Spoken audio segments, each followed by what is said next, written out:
অস্ত্রের ঝনঝনানিতে অশান্ত পাহাড়, কথিত জম্বুল্যান্ডে সমর্থন নেই স্থানীয়দের, সশস্ত্র সংগঠনের দৌরত্বে কমছে পর্যটক। আমার ব্যক্তিগত আসলে আমি চাইলে সেটা পাবো, সেটা কোনো দিন হতে পারে না। আমাদের গ্রামের সব জিনিসগুলো আমরা নিয়ন্ত্রণ করব, আপনাদের তা আপনাদের মতো। বর্ষায় বেহাল চট্টগ্রাম নগরীর 100 কিলোমিটার সড়ক, খানাখন্দ গর্তে দুর্ঘটনা বাড়ছে, দ্রুত সংস্কারের আশ্বাস কর্পোরেশনের। একটু বৃষ্টি হইলে পানি জমলে রিক্সা কোন গাড়ি কোন ট্রাম সব অ্যাক্সিডেন্টে পড়ে যায়। বৃষ্টিতে ভেঙে গেছে, এগুলো যদি ঠিক করা হইতো তাহলে সুন্দরভাবে আমরা চলতে পারতাম। অলরেডি 6টা জোনে 6টা এক্সিকিউটিভ ইঞ্জিনিয়ারকে দায়িত্ব দিয়েছি, তারা সেখানে কাজ শুরু করছে। বৃষ্টি ও উজানের ঢলে কাপ্তাইয়ের পানি বাড়ছে, চতুর্থ দফায় জলকপট খোলায় প্লাবিত নির্মাঞ্চল, চন্দ্রকোনায় ফেরি চলাচল বন্ধ। এবং সরকারের খাদ্য বান্ধব কর্মসূচির আওতায় শুরু হলো চাল আটা বিক্রি, কম টাকায় মেলায় স্বস্তি নিম্ন আয়ের মানুষের।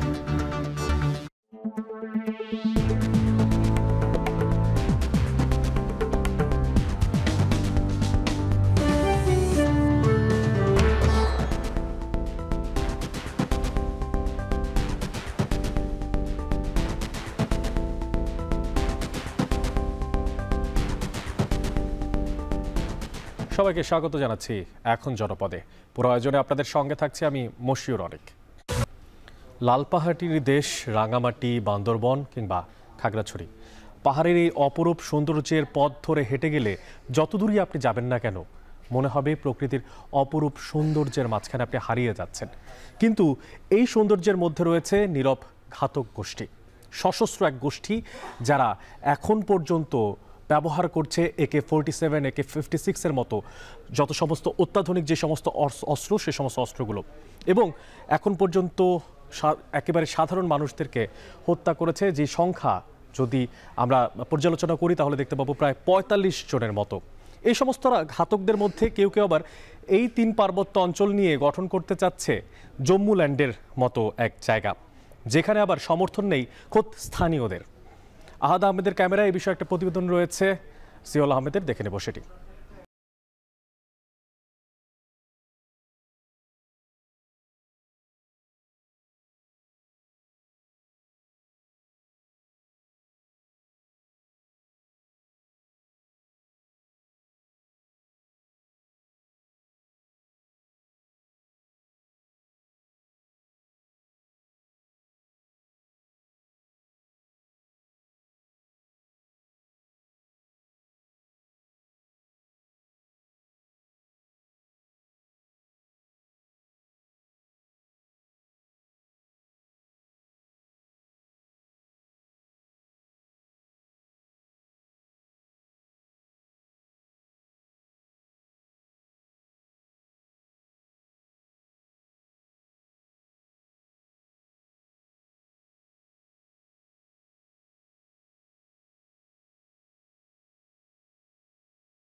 এটা তো কখনো হয় না, এটা সরকার কখনো দিবে না। তারা যদি ভুল বুঝতে পারে, বুঝবে, কোনো দিনও হবে না এটা। বর্তমানে যে রাষ্ট্রে আমরা যে দেশে বসবাস করি, আমার ব্যক্তিগত আসলে আমি চাইলে সেটা পাবো, সেটা কোনো দিন হতে পারে না। আমাদের গ্রামের সব জিনিসগুলো আমরা নিয়ন্ত্রণ করব, আপনাদের তা আপনাদের মতো। এক প্রকার বলতে পারেন এই যে ইন্ডিয়া যেভাবে প্রদেশগুলো চলতেছে এরকম আর কি।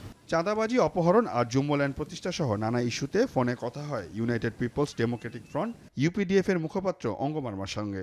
পার্বত্য অঞ্চলে একটি স্বাধীন সার্বভৌমত্ব রাষ্ট্রের যৌক্তিকতা কতটুকু জানতে চাওয়া হয় তার কাছে। আপনি যে কোনো একটা নাম দিতে পারেন, আঞ্চলিক স্বায়ত্তশাসন অথবা এই কিন্তু স্বায়ত্তশাসিত প্রতিষ্ঠান হতে হবে। এটা পার্বত্য চট্টগ্রাম মুদ্রার অধীনে থেকে পার্বত্য চট্টগ্রামকে পরিচালনা করতে হবে। আমাদের কোনো প্রতিরক্ষা নীতি থাকবে না। আমরা পার্বত্য চট্টগ্রাম বাংলাদেশের আপামর জনগণের যখন কোনো কারণে হামলা হবে, বহিঃশত্রু আক্রমণ করবে, তখন বাংলাদেশের সাথে কাঁধে কাঁধ মিলিয়ে পার্বত্য জনগণ প্রতিরক্ষা গড়ে তুলবে। আঞ্চলিক সশস্ত্র গোষ্ঠীগুলোর তৎপরতা বন্ধে সজাগ রয়েছে সেনাবাহিনী, বিজিবি ও পুলিশ। নিয়মিত অভিযান পরিচালনা করছে তারা। সন্ত্রাসী কার্যক্রম পরিচালনার জন্য প্রয়োজন হয় বিপুল পরিমাণ অর্থের, আর এই অর্থ যোগানের অন্যতম উৎস পার্বত্য চট্টগ্রামে সেবাদাতা মোবাইল অপারেটরগুলো। একই সাথে ঘটছে অপহরণ করে মুক্তিপণ চাওয়ার ঘটনা, আর এসব কর্মকাণ্ডে বিরক্ত এলাকাবাসী। গত 4-5 দিন মানে আমরা একবার পাই নাই না দাদা, একদিকে নালা মাটিরাঙ্গা খাগড়াছড়ি একবারে ওই যে বুইমারা সবগুলো টাওয়ারে গেন্দাম হয়েছে। সশস্ত্র সংগঠনগুলো দৌড়াতে পার্বত্য জেলাগুলোতে প্রতিনিয়তই কমছে পর্যটক, ক্ষতির মুখে পড়ছে সম্ভাবনাময় পর্যটন শিল্প। আপনার যে কথা বলছেন এটা একদম অস্বীকার করার কোনো জো নাই। এখানে ব্যাপক হারে কিছুটা হচ্ছে চাঁদাবাজি হয়, এবং এই ক্ষেত্রে সেনাবাহিনী যে উদ্যোগ নিচ্ছে সেটাকে আমি মনে করি আরেকটু যদি সাথে যদি আদার্স প্রশাসনগুলো উদ্যোগ নেয়, তাহলে আমরা মনে হয় এটাকে ভালো একটা রেজাল্ট নিয়ে আসবো। 3 পার্বত্য জেলায় 1977 সাল থেকে ধারাবাহিকভাবে 5টি অপারেশন পরিচালনা করছে আইনশৃঙ্খলা রক্ষাকারী বাহিনী। প্রথমটি ছিল অপারেশন ডিগ আউট, দ্বিতীয়টি অপারেশন ট্রাইডেন্ট, তৃতীয় আর চতুর্থ অপারেশনের নাম পাঞ্চিং টাইগার ও অপারেশন দাবানল। আর সবশেষ অপারেশন উত্তরণ শুরু হয় 2001 সালের 1 আগস্ট থেকে, যা এখনও চলছে। আইনশৃঙ্খলা বাহিনীর তথ্য বলছে এই খাগড়াছড়িতে গত 6 মাসে প্রায় 40টির বেশি মোবাইল টাওয়ার বিচ্ছিন্ন করে দেওয়া হয়েছে, এবং বর্তমানেও 12 থেকে 14টি মোবাইল টাওয়ার কোনোভাবেই কাজ করছে না। যার ফলে এখানকার যারা সাধারণ জনগণ রয়েছে তাদের যেমন শহরের সাথে যোগাযোগ স্থাপন করতে সমস্যা হচ্ছে, একই সাথে এই খাগড়াছড়িতে অনেক বড় একটি অনলাইন মার্কেট রয়েছে, যেই মার্কেটও অর্থনৈতিকভাবে ক্ষতির সম্মুখীন হচ্ছে। সিউল আহমেদ, এখন, সবুজবাগ, খাগড়াছড়ি। পেছনে যে চিত্রটি দেখতে পাচ্ছেন এটি কোনো মফস্বল শহরের চিত্র নয়, এটি চট্টগ্রাম নগরীর চিত্র। বাণিজ্যিক নগরী চট্টগ্রামের কথা বলছিলাম। এই নগরীতে বর্ষায় ক্ষতিগ্রস্ত হয় প্রায় 100 কিলোমিটার সড়ক, আর এর মধ্যে কিছু সড়কের অবস্থা একেবারেই বেহাল। খানাখন্দ আর গর্তে ভরা এসব সড়কে প্রতিদিনই প্রায় ভোগান্তি পোহাতে হচ্ছে নগরবাসীকে, আর ঘটছে নানা দুর্ঘটনা, নষ্ট হচ্ছে যানবাহন। মেরামতের পর বছর না ঘুরতেই এই সমস্ত শহর আর সড়ক যেন চলাচলের একেবারে বেহাল দশা হয়ে যায়।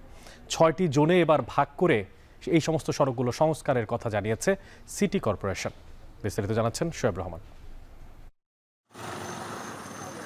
চট্টগ্রাম নগরীতে মুরাদপুর থেকে অক্সিজেন পর্যন্ত প্রায় 6 কিলোমিটার দৈর্ঘ্যের এই সড়কটি হাটহাজারী সড়ক নামেও পরিচিত।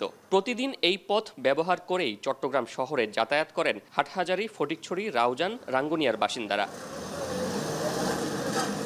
মাসখানেক ধরে ভারী ও মাঝারি বৃষ্টিতে একেবারেই বেহাল সড়কটি। পুরো সড়ক জুড়েই খানাখন্দ, প্রায় প্রতিদিনই ঘটছে ছোট বড় দুর্ঘটনা।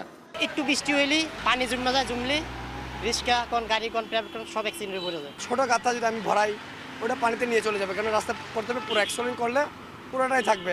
এখানে একটু বৃষ্টি হলে পানি টানি ওইটা পুরো রাস্তা নালা টালা পুরো জাম হয়ে থাকে, পানি সরতে পারে না। 2 নম্বর ভিটামিন দিয়ে পিচ দিয়ে কাজ করে, যার কারণে এরা রাস্তার টেম্পার ঠিক নাই, যার কারণে 6 মাসের মধ্যে রাস্তা আবার গর্ত হয়ে যায়। বৃষ্টিতে ভেঙে গেছে, এগুলো যদি ঠিক করা হইতো তাহলে সুন্দরভাবে আমরা চলতে পারতাম, আমাদের ভোগান্তি হইতো না। নগরীতে বাণিজ্যিকভাবে আরেকটি গুরুত্বপূর্ণ সড়ক স্ট্যান্ড রোড। সদরঘাট থেকে এই সড়ক মিলিত হয়েছে বারিক বিল্ডিং মোড়ে। 1.5 কিলোমিটারের কম দৈর্ঘ্যের এই সড়কটির পাশেই রয়েছে ছোট বড় 22টি ঘাট। আমদানি করা লোহার স্ক্র্যাপ, ভোগ্যপণ্য, পাথর, ক্লিংকার সহ বিভিন্ন পণ্য ট্রাক, কাভার্ড ভ্যান কিংবা লরিতে করে পরিবহন করা হয় এসব ঘাট থেকে। কিন্তু গর্তের কারণে পণ্য পরিবহনে তৈরি হয়েছে মারাত্মক ঝুঁকি।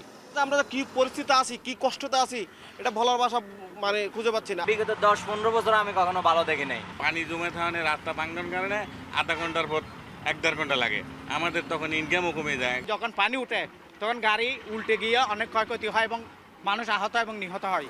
সম্প্রতি বৃষ্টিতে ক্ষতিগ্রস্ত হয়েছে এমন সড়কের সংখ্যা অন্তত 40টি। ক্ষতিগ্রস্ত সড়কগুলো 6টি জোনে ভাগ করে দ্রুত সংস্কারের আশ্বাস দিয়েছে সিটি কর্পোরেশন।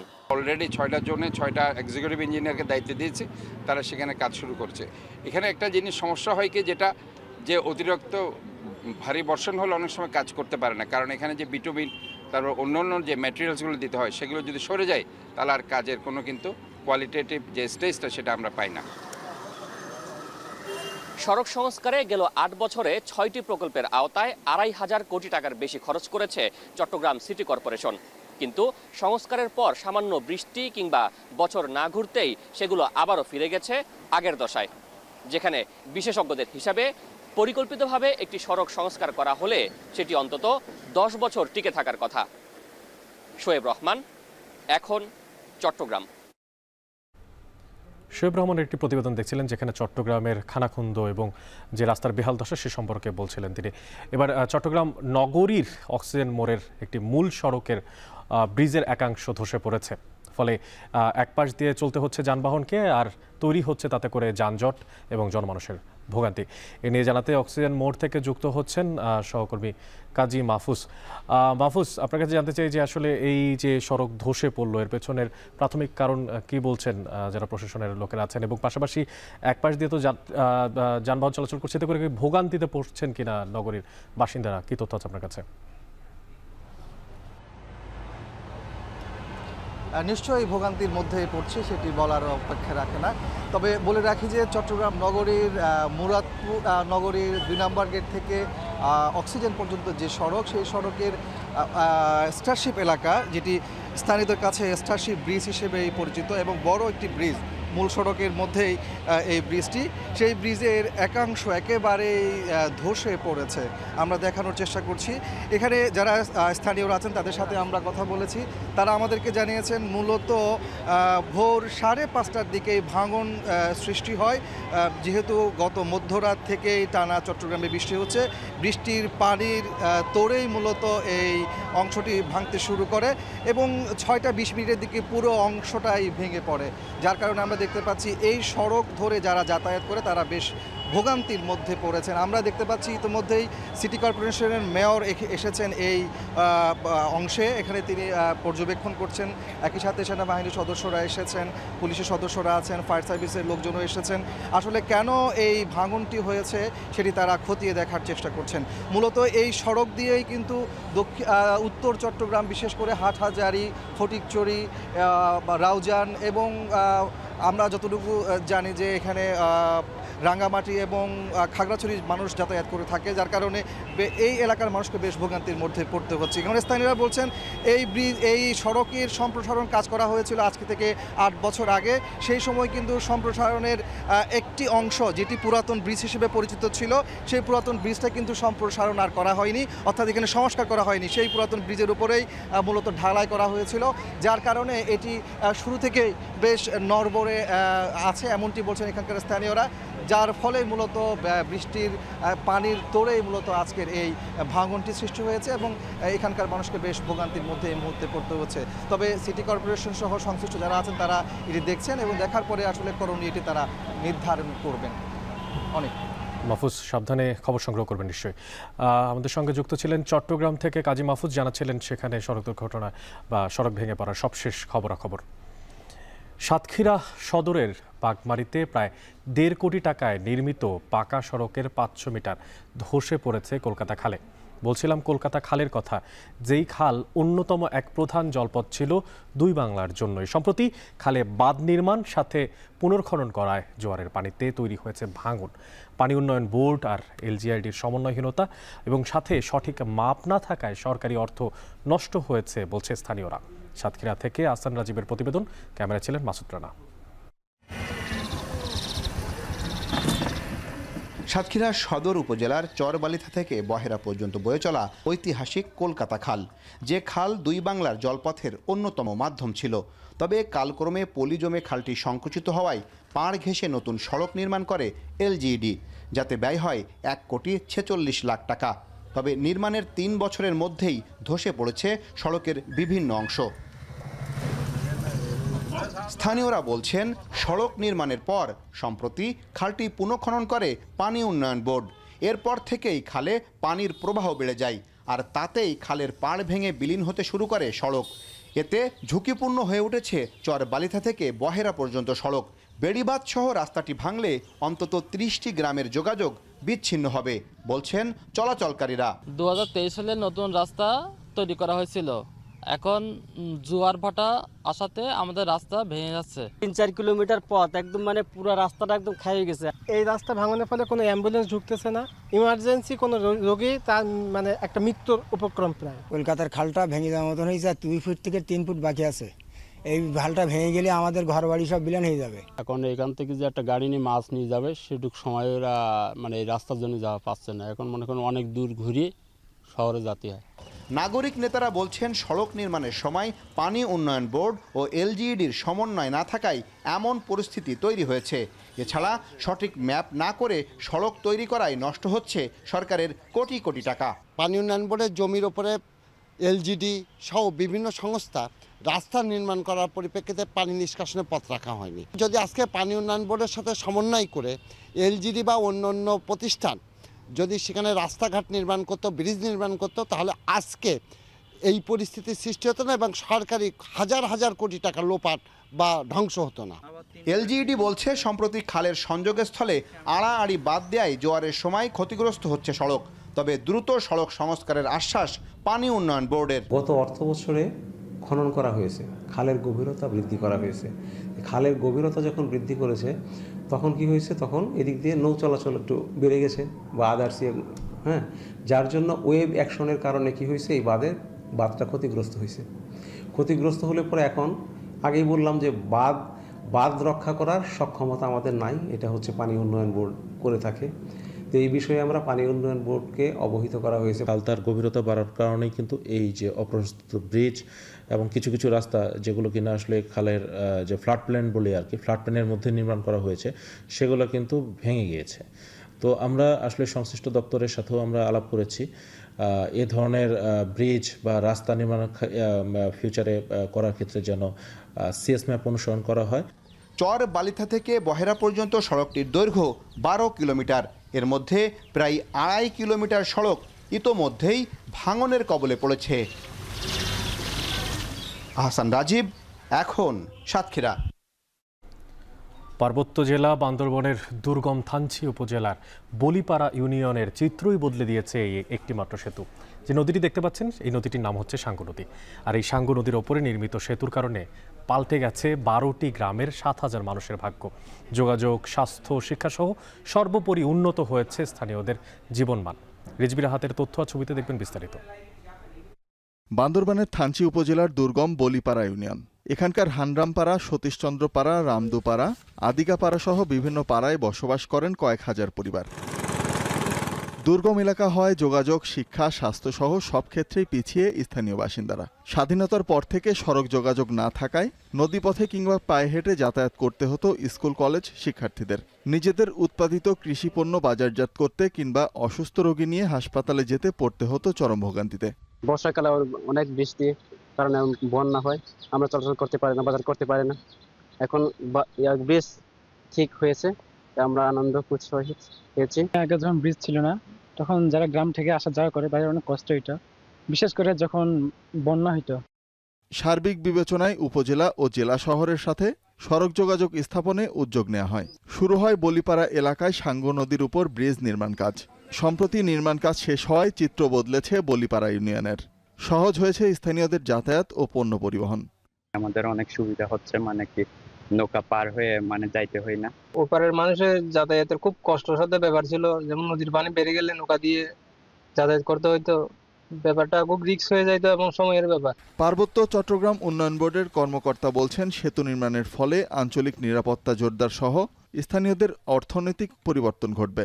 পার্বত্য চট্টগ্রাম উন্নয়ন বোর্ড বান্দরবান কর্তৃক বাস্তবায়িত বলিপাড়া ব্রিজ 182 মিটার এবং এটার সাথে 70 মিটার র্যাম্প সংযুক্ত রয়েছে।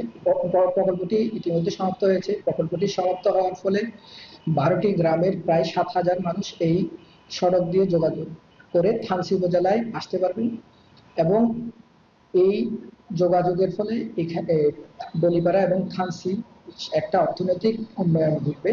পার্বত্য চট্টগ্রাম উন্নয়ন বোর্ডের অর্থায়নে 2019 সালে 21 কোটি টাকা ব্যয়ে শুরু হয় 180 মিটার দীর্ঘ সেতুর নির্মাণ কাজ। এখন বান্দরবান। টাঙ্গাইলে পিকআপ ও মোটরসাইকেলের সংঘর্ষে ৩ জন নিহত হয়েছেন। এই ঘটনায় আহত হয়েছেন আরও একজন। ভোরে জেলার ধনবাড়ী উপজেলার বিলাসপুর বটতলা এলাকায় এই দুর্ঘটনা ঘটে। নিহতরা হলেন জামালপুরের মেলানন্দ উপজেলার আল আমিন ও স্বপন মিয়া, আর জামালপুর সদরের মানিকাবাড়ি গ্রামের মোহাম্মদ জুয়েল। পুলিশ জানায় নিহতদের মধ্যে 2জন মোটরসাইকেল আরোহী ও একজন পিকআপ চালক ছিলেন। বৃষ্টি ও উজানের ঢলে কাপ্তাই হ্রদের পানি বৃদ্ধি অব্যাহত রয়েছে। গতরাতে চতুর্থ দফায় জলকপাট খোলার পরেও প্লাবিত হচ্ছে নির্মাঞ্চল। এদিকে তীব্র স্রোতে বন্ধ রয়েছে চন্দ্রকোনায় ফেরি চলাচল। এ নিয়ে বিস্তারিত জানাতে রাঙামাটি থেকে যুক্ত হচ্ছেন জিয়া রহমান জুয়েল। জুয়েল, আপনার মাধ্যমে জানতে চাই যে এই যে বৃষ্টি আর উজানের ঢলে এলাকা প্লাবিত হয়েছে, তো জানতে চাই কতগুলো এলাকা প্লাবিত হয়েছে এখন পর্যন্ত? অনেক বলে রাখি যে গত কয়েকদিনে যে বর্ষণ একই সঙ্গে উজান থেকে নেমে আসার ঢলে মূলত কাপ্তাই হ্রদের পানির উচ্চতা এখন পর্যন্ত বেড়েই চলছে। আপনি জানেন যে এখন পর্যন্ত চতুর্থ দফায় মূলত রাঙামাটির যে কাপ্তাই বাঁধ রয়েছে সেখানে আসলে পানি ছেড়ে দেওয়া হয়েছে 6 ইঞ্চি থেকে মূলত 5 তারিখে এই যে 16টি জলকপাট ছেড়ে দেওয়া হয়েছিল। এখন পর্যন্ত সেটি ধাপে ধাপে বাড়িয়ে চতুর্থ দফায় এসে এখন পর্যন্ত 3 ফুট সেটি ছেড়ে দেওয়া হয়েছে।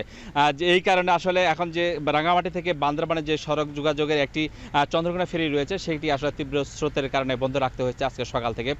পরে যখন এই পানির স্রোত কমে যাবে তখন হয়তো আবার নতুন করে শুরু করা হবে। একটুখানি বলে রাখি, রাঙামাটি সদর, লংগদু, বাগাইছড়ি, বিলাইছড়ি এবং জুরাছড়ি এই যে 5-6টি উপজেলা রয়েছে সেখানকার যে নিম্নাঞ্চলগুলো রয়েছে সেখানে আসলে ব্যাপক সংখ্যক এলাকা প্লাবিত হওয়ায় সেখানকার হাজারো মানুষ দুর্ভোগে পড়েছেন। বিশেষ করে সড়ক এবং আশেপাশের যে এলাকাগুলো রয়েছে সেগুলো যোগাযোগ বিচ্ছিন্ন হওয়ায় মানুষ চরমভাবে দুর্ভোগে পড়েছেন। তবে প্রশাসন থেকে সব বিষয়ে আসলে তাৎক্ষণিকভাবে যোগাযোগ অব্যাহত রাখা হয়েছে। রাঙামাটি থেকে এই ছিল আমার কাছে সবশেষ। 2 নম্বর ফেরিঘাটে আমাদের সঙ্গে রাঙামাটি থেকে যুক্ত ছিলেন সহকর্মী জিয়া রহমান জুয়েল। এদিকে পদ্মার তীব্র ভাঙনে নদীতে বিলীন পাটুরিয়া দৌলতদিয়া রুটের 1 নম্বর ফেরি ঘাটের যেটি, ঝুঁকিতে রয়েছে অপরটিও।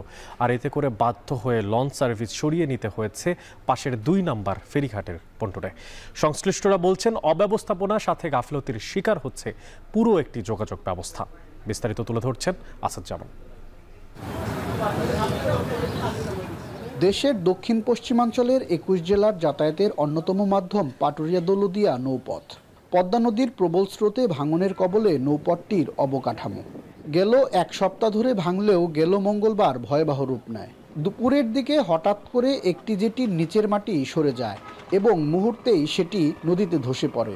আরেকটি জেটিও রয়েছে বিলীনের শঙ্কায়। ফলে বাধ্য হয়ে লঞ্চগুলো সরিয়ে নেওয়া হয় পাশের পাটুরিয়া 2 নম্বর ফেরিঘাটে।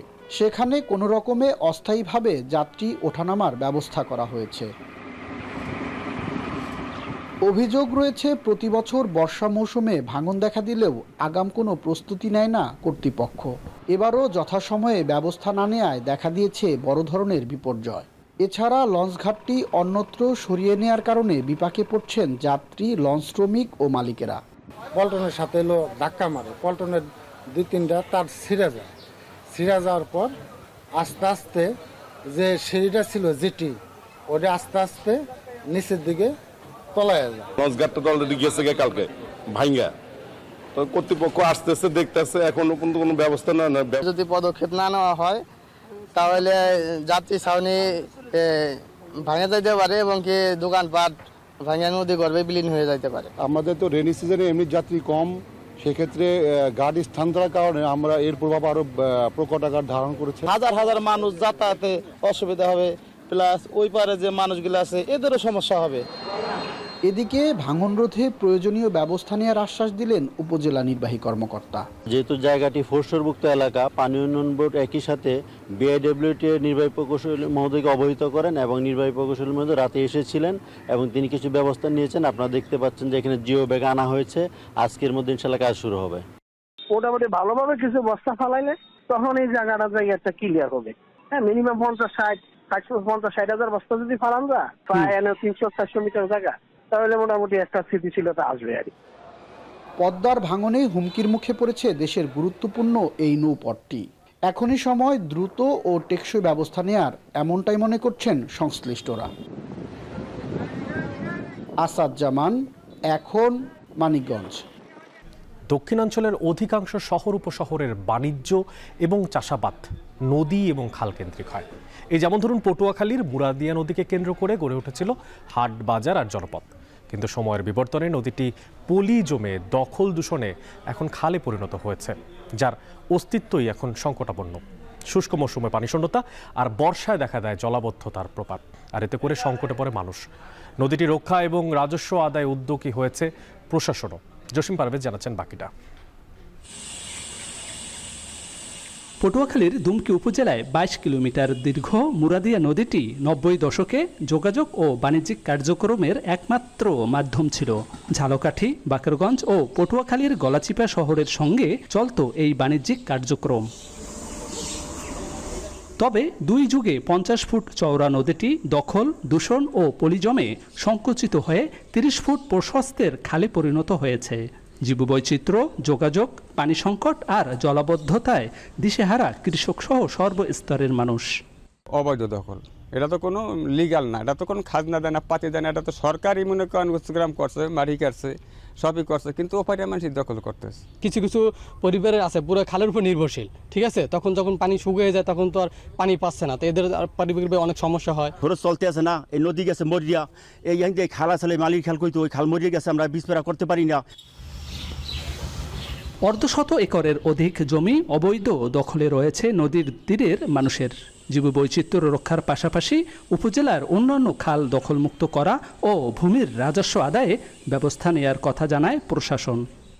মুরাদিয়া খাল সহ আপনার দুমকিতে যতগুলো খাল আছে, আমি সার্ভেয়ারকে নির্দেশনা প্রদান করেছি, উনি তালিকা করছেন যে কোনো খাল দখলে আছে কিনা বা কার দখলে আছে। পরবর্তীতে আমরা ঊর্ধ্বতন কর্তৃপক্ষের সাথে আলাপ পূর্বক আমরা বিধি মোতাবেক ব্যবস্থা গ্রহণ করব। স্থানীয় বাসিন্দাদের দাবি, এই নদীটি খনন ও দখলমুক্ত করা হলে যেমন উপকৃত হবে স্থানীয় কৃষক ও বাণিজ্যিক লোকজন, একই সঙ্গে সরকার আদায় করতে পারবে বিপুল পরিমাণের রাজস্ব। জসিম পারভেজ, এখন পটুয়াখালী। টাঙ্গাইলে শুরু হয়েছে সরকারিভাবে ওএমএস এর চাল আর আটা বিক্রি। সেখানে কম টাকায় পণ্য কিনতে ভিড় করছেন নিম্ন আয়ের মানুষেরা। এ নিয়ে আরও জানাতে সেখান থেকে সরাসরি যুক্ত হচ্ছেন কাউসার আহমেদ। কাউসার, আপনার মাধ্যমে জানতে চাই যে ওএমএস এর পণ্য কিনতে ক্রেতাদের ভিড় কেমন দেখতে পাচ্ছেন, আর জেলায় কত মানুষ এই সুবিধা পাচ্ছেন বলে আপনার কাছে তথ্য আছে?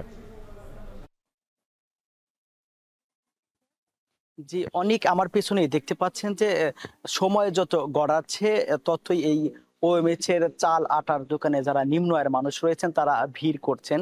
বিশেষ করে তারা বলছেন যে প্রতিজন 5 কেজি করে আটা এবং 5 কেজি করে চাল তারা কিনতে পাচ্ছেন। তারা প্রতি কেজি আটা 24 টাকা এবং প্রতি কেজি চাল 30 টাকায় তারা কিনতে পাচ্ছেন। তারা বলছেন যে এই আটা তারা বাহির থেকে কিনতে গেলে তাদের 40 থেকে 42-43 টাকা দিয়ে কিনতে হয়, সেখানে তাদের প্রতি কেজিতে সাশ্রয় হচ্ছে 20 থেকে 22 টাকার মতো। আর এছাড়াও প্রতি কেজি চালে সাশ্রয় হচ্ছে 24 থেকে 25 টাকার মতো ক্রেতারা যেটি জানিয়েছেন। আর শুধু এই দিঘুলিয়া কেন্দ্র নয়, এরকম টাঙ্গাইলের 15 থেকে 20টি কেন্দ্রে এই চাল আটা বিক্রি শুরু হয়েছে। এই জেলা খাদ্য কর্মকর্তা বলছেন যে টাঙ্গাইল পৌর এলাকার, বিশেষ করে টাঙ্গাইল পৌরসভার 18টি ওয়ার্ডে এই চাল আটা বিক্রি শুরু হয়েছে দ্বিতীয়বারের মতো। আর এছাড়াও অন্যান্য পৌরসভা বিক্রি শুরু হবে বলে জানিয়েছেন জেলা খাদ্য কর্মকর্তা। আর এছাড়াও আমি লক্ষ্য করেছি যে বিভিন্ন কেন্দ্রে যারা সাধারণ ক্রেতা রয়েছেন তাদের উপচে পড়া ভিড় রয়েছে। তারা বলছেন যে প্রতিজন 200 জনের মাঝে 5 কেজি করে আটা এবং 5 কেজি করে চাল বিক্রি করতে পারেন। তো অনেক এই ছিল আমার কাছে চাল আটা বিক্রির সবশেষ তথ্য। সরকারিভাবে বিক্রি করা শুরু হয়েছে চাল এবং আটা, সে বিষয়ে টাঙ্গাইল থেকে সবশেষ খোঁজখবর রাখছিলেন কাউসার আহমেদ। এবার একটু তাকাতে চাই ফরিদপুরের বাজারের দিকে, যেখানে 10 দিনের ব্যবধানে বেড়েছে পেঁয়াজের দাম। 1000 টাকা বেড়ে পাইকারি পর্যায়ে বিক্রয় হচ্ছে 2500 থেকে 2600 টাকা মন দরে। এ বিষয়ে বিস্তারিত জানাতে যুক্ত হচ্ছেন মফিজুর রহমান শিপন।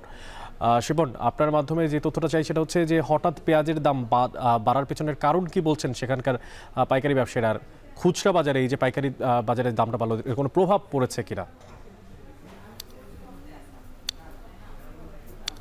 আপনি জানেন যে পেঁয়াজ উৎপাদনে ফরিদপুর জেলা হচ্ছে দেশের দ্বিতীয় বৃহত্তর একটি জেলা এবং চলতি গত মৌসুমে কিন্তু পেঁয়াজের আবাদ হয়েছিল 38,000 হেক্টর জমিতে, যার থেকে প্রায় 6,77,000 মেট্রিক টন পেঁয়াজ উৎপাদন হয়েছিল। তবে যখন পেঁয়াজ ঘরে তোলা হয় তখন কিন্তু পেঁয়াজের দর চাষিরা একেবারেই পায়নি বললেই চলে। তারা 1000 থেকে 1200 বা সর্বোচ্চ 1500 টাকা দর মন পেয়েছে। তো গত 10 দিনে হঠাৎ করেই কিন্তু এই পেঁয়াজের দর হঠাৎ করে 1000 টাকা পর্যন্ত বেড়ে গেছে। অর্থাৎ গত 10 দিন যাবৎ ফরিদপুরের বিভিন্ন বাজারে, পাইকারি বাজারগুলোতে আমরা দেখতে পেয়েছি যে পেঁয়াজের দর 2500 থেকে 2700 টাকা পর্যন্ত বিক্রি হচ্ছে প্রকার ভেদে।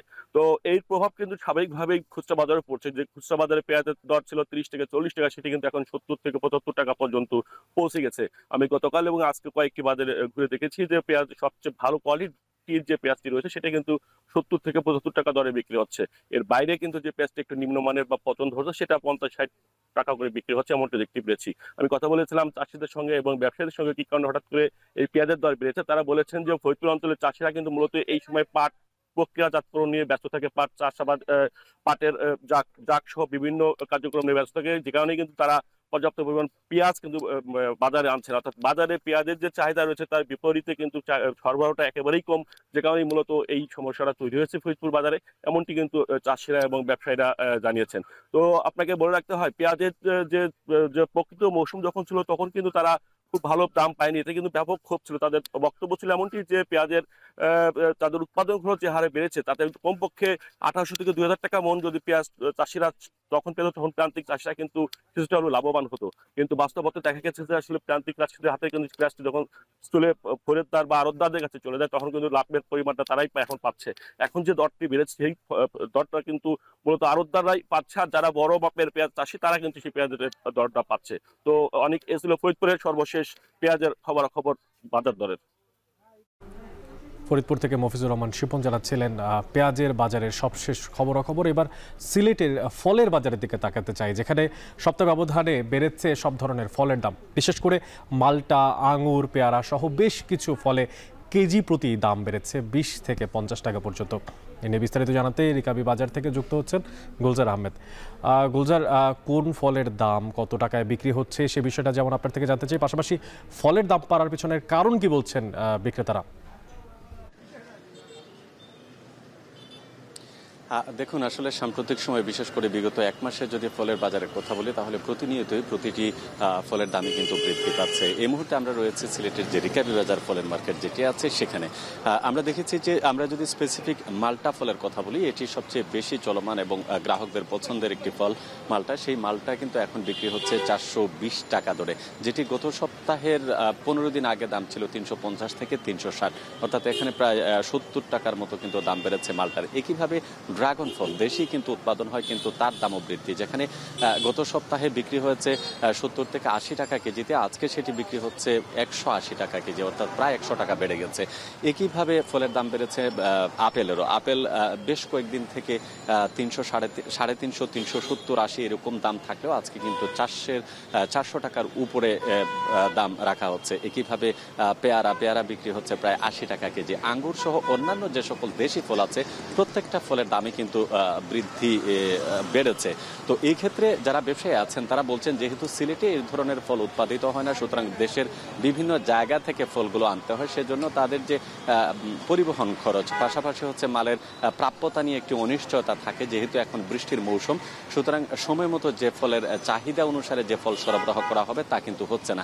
এর জন্য প্রতিনিয়তই বাজার আসলে উঠানামা করছে। তো উঠানামা বলতে নামছে শুধুমাত্র আঙ্গুরের দাম কিছুটা আজকে কমেছে, অর্থাৎ আঙ্গুর যেখানে প্রায় 550 টাকা কেজিতে বিক্রি হতো সেটি 450 টাকা, অর্থাৎ 100 টাকা আঙ্গুরের দাম করেছে। আঙ্গুর ছাড়া বাকি যে ফল আছে, বিশেষ করে পেয়ারা, তরমুজ, ড্রাগন, খাজুর এবং কলা সহ অন্যান্য যে সকল দেশীয় ফল আছে প্রত্যেকটি ফলের দামই কিন্তু বাজারে চলমান রয়েছে।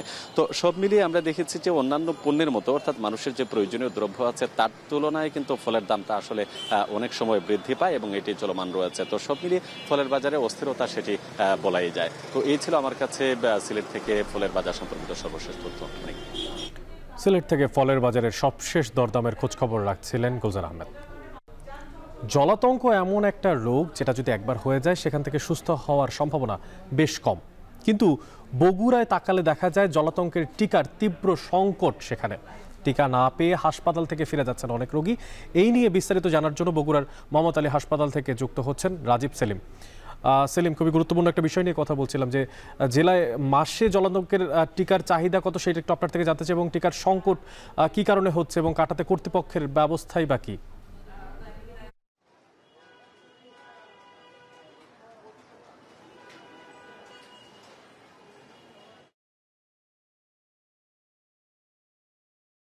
অনেক বগুড়ায় যারা কুকুর এবং বিড়ালের কামড়ে আক্রান্ত হচ্ছেন তাদের জন্য আসলে পর্যাপ্ত টিকার ব্যবস্থা নেই সরকারি হাসপাতালগুলোতে। হাসপাতাল কর্তৃপক্ষ আমাদেরকে জানিয়েছেন যে টিকার সরবরাহ বেশ কিছুদিন ধরে একেবারে খুবই কম, যে কারণে যে পরিমাণ রোগী আসছেন তার 4 ভাগের 1 ভাগ রোগীকে সরকারিভাবে টিকা দেওয়া সম্ভব হচ্ছে। আমি যদি গতকালের কথা বলি, গতকাল এই বগুড়ার মোহাম্মদ আলী হাসপাতালে 202 জন এসেছেন এই র্যাবিক্স টিকা নেওয়ার জন্য, কিন্তু সেখানে তাদের খুবই কম পরিমাণ 30 থেকে 40 জনকে তারা টিকা দিতে পেরেছেন। সেই হিসেবে যদি একদিনে প্রায় 200 থেকে 250 জন টিকা নিতে আসছে, সেই হিসেবে মাসে প্রায় 6000 টিকার চাহিদা রয়েছে এই হাসপাতালে, কিন্তু সেখানে তারা টিকা দিতে পারছেন প্রতি মাসে 1500 থেকে 2000। আর বাকি যারা রয়েছেন তারা কেউ ঘুরে যাচ্ছেন, কেউ আবার বাইরে থেকে কিনে নিয়ে এই হাসপাতালে দিয়ে নিচ্ছেন। সেক্ষেত্রে 4 জন করে রোগী একত্রিত হয়ে তারা নিজেরা কিনে এই হাসপাতালে এসে তারা টিকা দিয়ে নিচ্ছেন। এটি র্যাবিক্স টিকার কথা বলছিলাম। আর যাদের ক্ষত কিছুটা বেশি হয়, কুকুর এবং বিড়ালের কামড়ে যাদের ক্ষত বেশি হয়, সেই ক্ষেত্রে RIG নামে একটি টিকা দিতে হয়। সেই RIG টিকার যে সরবরাহ, সেই সরবরাহ একেবারে বন্ধ হয়ে গেছে এই বগুড়ার এই সরকারি হাসপাতালগুলোতে। রোজার আগে এখানে এসেছে RIG টিকা, এবং রোজার ঈদের পর থেকে এখন পর্যন্ত একটিও RIG আসেনি। এই RIGর ক্ষেত্রে আসলে যাদের ক্ষত বেশি, যারা বেশি আক্রান্ত হয়েছেন, তারা RIG বাইরে থেকে কিনে দিয়েছেন এতদিন, কিন্তু গেল সপ্তাহ থেকে এখন পর্যন্ত টিকা RIGর যে টিকা, এই টিকাগুলো বাইরেও কিনতে পাওয়া যাচ্ছে না। সরকারিভাবে তো সরবরাহ নেই, বেসরকারি যে কোম্পানিগুলো এই টিকা তৈরি করে থাকেন তাদেরও সরবরাহ নেই বাজারগুলোতে, বগুড়ার বাজারগুলোতে সেই টিকা পাওয়া যাচ্ছে না। সেক্ষেত্রে তারা খুবই স্বাস্থ্য ঝুঁকিতে রয়েছেন। চিকিৎসকরা এই ক্ষেত্রে জানাচ্ছেন যে এই হাসপাতালে আমরা কথা বলেছি, তারা আমাদেরকে জানিয়েছেন যে এই RIG টিকা তারা বিভিন্ন জায়গায় খুঁজে কেউ পাচ্ছেন না, তবে যারা পাচ্ছেন না তাদের জন্য ভয়াবহ স্বাস্থ্য ঝুঁকি রয়েছে, তারা খুবই স্বাস্থ্য ঝুঁকিতে রয়েছেন। আর এই টিকার দামও অনেকটা বেশি, একটি ডোজ দিতে 900 টাকার মতো খরচ হয়, অর্থাৎ এই যাদের একটু আক্রান্ত বেশি হয় তাদের 2200 থেকে 2500 টাকা খরচ হচ্ছে শুধুমাত্র এই RIG টিকা নিতে। আর আমরা এখানে হাসপাতালে এসে যেটি জানতে পেরেছি যে এই যে যারা আক্রান্ত হয়ে আসছেন তাদের মধ্যে শিশুর পরিমাণও খুব কম নয়। পোষা বিড়াল এবং যারা বাড়িতে কুকুর পুষে থাকেন, বিড়াল পুষে থাকেন, তারাই আসলে তাদের শিশুরাই আসলে আক্রান্ত হচ্ছে। এই ক্ষেত্রে ডাক্তাররা আমাদেরকে পরামর্শ দিয়েছেন যে এই যারা বাসা বাড়িতে কুকুর বিড়াল পালন করে থাকেন তারা যেন কুকুর বিড়ালকে ভ্যাকসিন দিয়ে রাখেন অথবা খুবই সতর্ক থাকেন শিশুদের ক্ষেত্রে। এই ছিল আমার কাছে বগুড়ার টিকা দেয়া নিয়ে সব শেষ খবর। অনেক রাজশাহীর বরেন্দ্র বিশ্ববিদ্যালয়ের এক ঝাঁক মেধাবী তরুণের গল্প বলতে চাই, যেখানে তারা যুক্তরাষ্ট্রের নাসা স্পেস অ্যাপস চ্যালেঞ্জে চ্যাম্পিয়ন হওয়ার গৌরব অর্জন করে। আর এতে করে অনেক তরুণের নতুন করে স্বপ্ন বুনতে শুরু করেছে তাদেরকে দেখে। প্রায় 152টির বেশি দেশের 58,000 প্রতিযোগীকে পেছনে ফেলে এই আন্তর্জাতিক স্বীকৃতি খুলে দিয়েছে তাদের নতুন দিগন্ত। বিশ্বমঞ্চে নিজেদের অবস্থান তুলে ধরতে চান বিশ্ববিদ্যালয়ের উপাচার্য। বরেন্দ্র থেকে নাসায় যাওয়ার যে গল্প, সেই গল্প তুলে ধরেছেন মারুফ হাসান, যেখানে ক্যামেরা ছিলেন সজীব আহমেদ। আকাশ ছোঁয়ার প্রত্যয় নিয়ে বরেন্দ্র মাটি থেকে বিশ্ব আসরে নিজেদের শ্রেষ্ঠত্ব তুলে ধরার গল্প ছিল সাধনা আর সাহসের এক বিস্ময়কর যাত্রা। বরেন্দ্র বিশ্ববিদ্যালয়ের 5 তরুণ গড়েছেন ইতিহাস, জিতে নিয়েছে নাসা স্পেস অ্যাপস চ্যালেঞ্জ 2023-এর বিশ্ব চ্যাম্পিয়নের মুকুট। This Bangladeshi team built an interactive web-based game and highlights the need to understand the climate's impact on freshwater resources. প্রথমে দেশ জুড়ে কয়েক হাজার, এরপর পৃথিবীর 152টির বেশি দেশের প্রায় 58,000 প্রতিযোগীর ভিড়ে জায়গা করে নেয় বরেন্দ্রর এই শিক্ষার্থীরা। যারা ভার্চুয়ালি পার্টিসিপেট করে এবং যারা অনসাইট করে সবার সাথে একসাথেই জাজমেন্টটা হয়। আমরা নিজেরাও ভার্চুয়ালি পার্টিসিপেট করছিলাম, তো পরবর্তীতে আমরা রিজিয়নে চ্যাম্পিয়ন হই এবং এরপরে আমরা ন্যাশনাল চ্যাম্পিয়ন হওয়ার পরে আমরা গ্লোবাল নমিনেশন পাই এবং পরবর্তীতে গ্লোবাল ফাইনালিস্ট, এরপরে আর কি আমরা চ্যাম্পিয়ন হই। প্রতিযোগিতাটি হয়েছিল এভরিথিং স্টার্টস উইথ ওয়াটার বিষয়ভিত্তিক, যেখানে অ্যাকুয়া এক্সপ্লোরার নামের একটি প্রজেক্ট উপস্থাপন করে টিম ভয়েজার্স। জলবায়ুর পরিবর্তনের কারণে জীবন রক্ষাকারী পানির ওপর ঠিক কী প্রভাব পড়ছে তা স্কুল কলেজের শিক্ষার্থীদের কাছে গেম ও স্টোরি টেলিংয়ের মাধ্যমে বোঝাতেই তাদের এই project. NASA space apps challenge হচ্ছে একটা গ্লোবাল হ্যাকাথন এবং এখানে কম্পিটিশনে পার্টিসিপেট করার সময় কিন্তু আমাদের একটা চ্যালেঞ্জ সিলেক্ট করতে হয়। তো আমরা যে চ্যালেঞ্জটা নিয়ে কাজ করছিলাম সেটা টাইটেলটা ছিল এভরিথিং স্টার্টস উইথ ওয়াটার। তো এই চ্যালেঞ্জটা যদি একটু সংক্ষেপে বলি যে পৃথিবীতে আমাদের প্রায় 370 কুইন্টিলিয়ন গ্যালন পানি আছে, কিন্তু এর মধ্যে কিন্তু মাত্র 0.01% হচ্ছে বিশুদ্ধ পানি। তো এই যে আমাদের ক্লাইমেট চেঞ্জ হচ্ছে, তো এইটাতে আমাদের গ্লোবাল ওয়াটার সাইকেলটাতে আসলে কী ধরনের পরিবর্তন আসছে বা এইটা আসলে কিভাবে ক্ষতির সম্মুখীন হচ্ছে, তো এই জিনিসগুলো আমরা কত সহজভাবে স্টোরি টেলিংয়ের মাধ্যমে প্রাইমারি এবং হাই স্কুলের বাচ্চাদের সহজভাবে উপস্থাপন করতে পারি, এটাই ছিল আমাদের মূল চ্যালেঞ্জ। তবে এই যাত্রাপথ এতটা সহজ ছিল না। বিশ্ববিদ্যালয়ের সহযোগিতায় বরেন্দ্র থেকে নাসা যাওয়া সহজ হয়েছে। আমাদের জার্নিটা বরেন্দ্র বিশ্ববিদ্যালয় বা বরেন্দ্র অঞ্চল থেকে খুব একটা সহজ ছিল না। মূলত যারা টপ 50 টিম থাকে তারাই হচ্ছে অন সাইট পার্টিসিপেন্টসে যাইতে পারে। এখানে সবথেকে বেশি সাপোর্ট পেয়েছি আমরা ভার্সিটি থেকে। পুরোটা আমাদের বরেন্দ্র ইউনিভার্সিটি থেকে স্পন্সর করেছে। এছাড়াও আনুষঙ্গিক আমরা আরও অনেক কিছু সুযোগ সুবিধা পেয়েছি। টিম ভয়েজার্স তরুণ শিক্ষার্থীদের অনুপ্রেরণা যোগাচ্ছে। তাদের দেখে বর্তমানে অনেক তরুণ স্বপ্ন বুনছে নতুন কিছু করার। নাসা অ্যাপ চ্যালেঞ্জে যে আমাদের যেটা সাফল্যটা, এটা আমি দুটো পার্টে দেখি অগ্রগতিটা। প্রথম পার্ট হচ্ছে যে এই ছেলে মেয়েদের যে কিছু টেকনিক্যাল স্কিলস আছে, তাদের যে কিছু করার সক্ষমতা আছে, এটা একটা প্রমাণ। তাদের মধ্যে যে আত্মবিশ্বাসটা জন্ম নিচ্ছে যে আই ক্যান ডু সামথিং, এটা হচ্ছে সবচেয়ে বড় অ্যাচিভমেন্ট আমার কাছে মনে হয়। দ্বিতীয় যে জায়গাটা তাদের অর্জন হয়েছে, অ্যাওয়ার্ড তো বটেই, একটা পার্ট, সেটা হচ্ছে যে একটা বড় প্ল্যাটফর্মে গিয়ে অন্যদেরকে দেখতে পেয়েছে যে মানুষের স্বপ্ন আসলে কত দূর যায়, কীভাবে পূরণ করে, এবং আমরা চাচ্ছি যে এই অগ্রগতিটা যেন আমরা ধরে রাখতে পারি। বিজয়ী শিক্ষার্থীদের নিয়ে গর্ব করে সামনে আরও ভালো কিছু করার প্রত্যাশা করছেন বিশ্ববিদ্যালয়ের উপাচার্য। আমাদের নেক্সট গোল হলো বাংলাদেশের শ্রেষ্ঠ বেসরকারি বিশ্ববিদ্যালয়, এরপরে বাংলাদেশের শ্রেষ্ঠ বিশ্ববিদ্যালয়, তারপরে আমরা ইন্টারন্যাশনালি যাব। এই লক্ষ্যে আমরা আসলে কাজ করছি। শুধুমাত্র সার্টিফিকেট দিয়ে আসলে কোনো চাকরির বা কোনো এমপ্লয়মেন্টের সুযোগ নাই। এজন্য আমরা এটার পাশাপাশি তাদের যেভাবে এক্সপার্টিস হতে পারে, এক্সপার্টিস গ্রো করতে পারে, আমরা সেই দিকটা এখন বেশি খেয়াল করছি। এজন্য আমাদের রোবোটিক্স ল্যাব আছে, অ্যাপস ডেভেলপমেন্ট ল্যাব আছে, প্রোগ্রামিং ক্লাব আছে অনেক, এবং এই ইন্সপিরেশন থেকে নতুন ছেলেরা যারা আমার পরবর্তী ব্যাচের, তারা আসলে এখন খুঁজে বেড়ায় যে কোথায় এরকম কম্পিটিশন পাওয়া যায়। আমরা বাংলাদেশের জন্য নতুন কোনো কিছু করতে চাই, এটাই আমাদের পরিকল্পনা। দেশের তরুণ শিক্ষার্থীরা এভাবেই দেশের জন্য নতুন কিছু বয়ে নিয়ে আসবে। বিশ্ব দরবারে আন্তর্জাতিক পর্যায়ে যত ধরনের এরকম সৃজনশীল প্রতিযোগিতা আছে, তারা তাদের মেধার পরিচয় দিয়ে বিশ্ব দরবারে বাংলাদেশের নাম উজ্জ্বল পরিসরে তুলে ধরবে, এমনটাই প্রত্যাশা সকলের। মারুফ হাসান, এখন, রাজশাহী। শেষ করছি এখন জনপদে, তবে যাওয়ার আগে শিরোনামগুলো জানিয়ে দিচ্ছি আরও একবার।